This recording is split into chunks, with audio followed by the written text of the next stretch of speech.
Čau, draugi, te Armands Simpsons no Autobrau Motors. Ar jauno Cupra Terramar es esmu ielās, un ne tikai Latvijā, bet arī tuvākās un tālākās pilsētās un valstīs pavadījis jau gandrīz veselu mēnesi. Īstenībā, ko es tikko izdarīju, to man pēc brauciena ar Cupra Terramar negribās darīt, un tas ir kāpt ārā.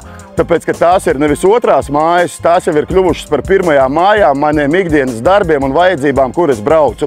Un ziniet, kas bija pārsteidzoši? Jā, jums varētu likties, Terramar ir gana liels, gana ietilpīgs, bet kolosālākā ziņa ir tāda, ka pirms nepilna laika, pēc pāris nedēļām mēs bijām Tallinā uz Justina Timberlake koncertu, un jūs zināt, cik ir no Rīgas līdz Tallinai un atpakaļ. Un pārsteidzoši bija tas, ka neskatoties uz to, ka Sennheiser skaļruņos Justins Timberlake skanēja tikpat labi kā Tallinas dziesmu svētku estrādē, vidējais degvielas patēriņš, uzminiet, zem 6 litriem, un mēs nevilkāmies kā gliemeži.